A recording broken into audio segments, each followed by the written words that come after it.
My argument is that we should try our very best to treat people without regard to race, both in our personal lives and our public policy. Of course. And the reason I wrote this book, thank you.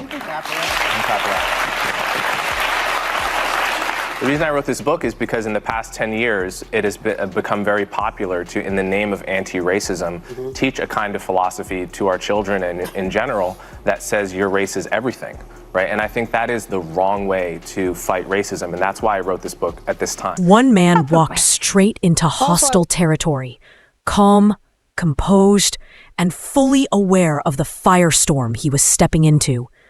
On the View panel, where dissenting opinions are rarely welcome, he showed up with something rare, courage. And so many in the Black community, if I'm being honest with you, because I want to be, believe that you are being used as a pawn by the right and that you're a charlatan of sorts. He's not a Republican. So how do you... He's never voted for a Republican. You've said that you're a conservative. No. You did. You actually said that in the podcast that you did 2 weeks ago.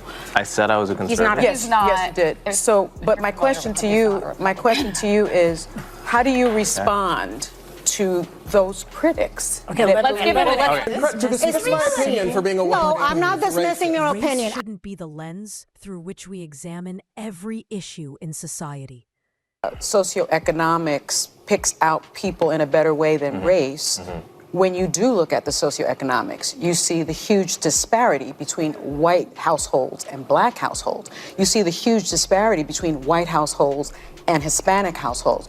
So your argument, and I've read your book twice because I wanted to give it a chance, argument that race has no place in that equation is really fundamentally flawed, in my opinion. Being a white man is an insult. When you invoke it to dismiss my... Being a white man is an insult. When you invoke... Regardless of skin color, racial equality, he said, would follow naturally. It was honest, gutsy, and evidently too honest. Two separate questions. One is whether each racial group is socioeconomically the same. That I agree with you. They're not. They're not. And the stats show that. Of course, I agree with that fully. The question is, how do you address that in the way that actually targets poverty the best? Great. And what Martin Luther King wrote in his book, Why We Can't Wait, is he called it, we need a Bill of Rights for the disadvantaged. And he said, yes, we should address racial inequality. Yes, we should address the legacy of slavery. But the way to do that is on the basis of class. And that will disproportionately target Blacks and Hispanics because they're disproportionately poor, but it will be doing so in a way that also helps the white poor, in a way that addresses poverty as the thing to be. Every member of the Latino community and defend her bigotry. I don't think that's an insult. She basically said I'm wrong because I'm white. Gaslighting, but we just heard Anna being... justice pushed onto children in schools, leaders in politics, and celebrities in pop culture. And he called it out for what he saw it as, a dangerous step backward. As you are a student of Dr. King, I'm not only a student of Dr. King, I know his daughter, Bernice, right?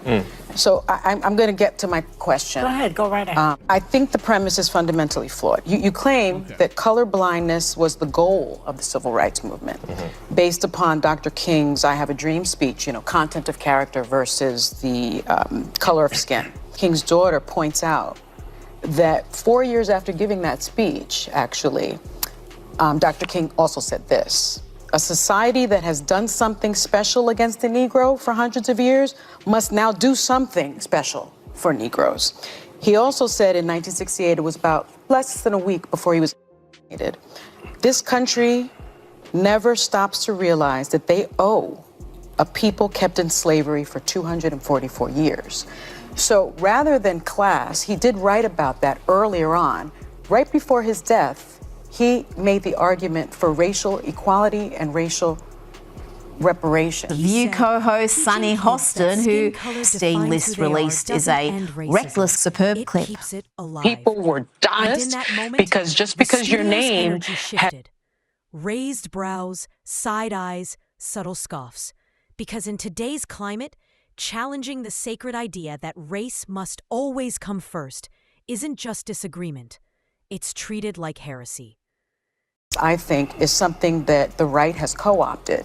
And so many in the Black community, if I'm being honest with you, because I want to be, believe that you are being used as a pawn by the right and that you're a charlatan of sorts. He's not a Republican. So how do you? He's who am I never being voted accused for a of? Republican. You've said that you're a conservative. No, no. No, you did. You actually said that in a podcast that you did 2 weeks ago. I said I was a conservative. Yes, yes, you did. You were a client. Only really, and Ghislaine. And so being named in this, there is a list. Trump's name information is out there. Why not just put it to rest? And even implied he was a fraud. This wasn't debate. It was a takedown. She labeled him conservative, even though he clearly denied it. Her co-hosts clarified he wasn't a Republican, but by then, Very important. The quote that you just pointed out about doing something special for the Negro. That's from the book Why We Can't Wait that I just mentioned. Yes. A couple paragraphs later, he lays out exactly what that something special was. Yes. And it was the Bill of Rights for the Disadvantaged, a broad class-based policy. But he also says okay? you must include race.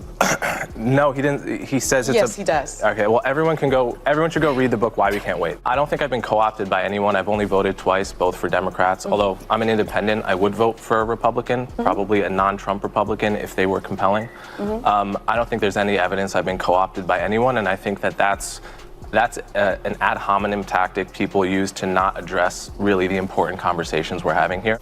Better for everyone if we stuck to the topics rather than make it about me with no evidence. I want to give you the opportunity to respond to I appreciate the criticism. I appreciate it. There's no evidence that I've been co-opted by anyone. I have an independent podcast. I work for CNN as an analyst. I write for the Free Press. I'm independent in all of these endeavors, and no one is paying me to say what I'm saying.